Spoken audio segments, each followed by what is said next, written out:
Let's get more analysis on these attacks from Halim Shebaya, a Middle East researcher and political analyst. Welcome to the programme. We know that Daesh has been under pressure in Iraq and in neighbouring Syria, where it's been targeted by both government forces and the US-backed rebels.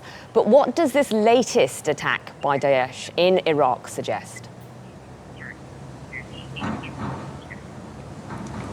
Thanks for having me. Well, unfortunately, Iraq once again witnesses a deadly attack where civilians suffer from the senseless terrorism.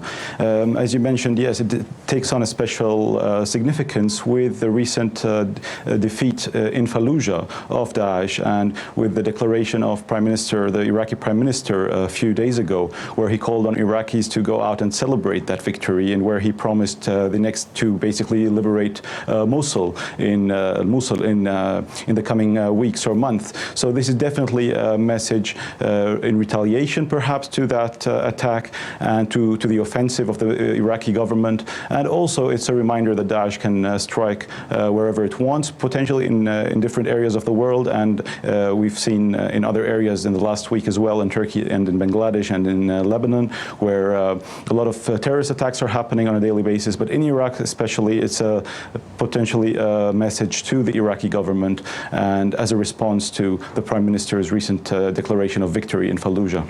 Well, you mentioned international attacks, and I want to bring you up on that point there. We saw in Istanbul, the airport at Ataturk was attacked on Friday, and then on Friday night, there's been an attack in Bangladesh, in Dhaka. Do you think they're trying to concentrate their resources globally to try and make more of an impact? Are they trying to have an international reach in terms of spreading their message of terror? Yes, I think, yes, and it is not something new, as we well know, with all the attacks from Paris to Brussels to the various Middle Eastern cities, and especially Istanbul recently. And I'd also note that in Lebanon, there were 8 suicide bombs that detonated in East Bekaa village. Fortunately, not many casualties were witnessed because of just luck, potentially, or the alertness of the citizens and the army.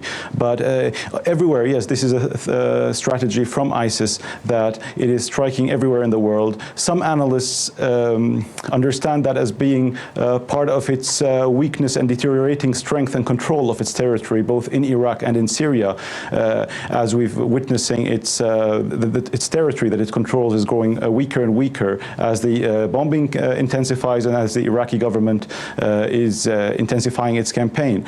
But yes, this is on one level, it is not new, but it's also follows in a series of attacks, especially this week in Lebanon to Turkey and now in Baghdad. We know that terrorists don't discriminate, and many of those victims all over the world have been Muslims. Do you think this is going to impact the way they recruit new members to their organisation?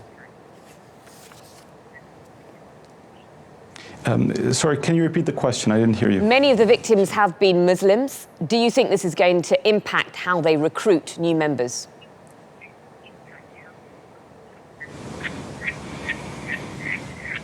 I'm not hearing you. Okay, Halim, we'll leave it there. Halim Shebaya, thank you very much for joining us.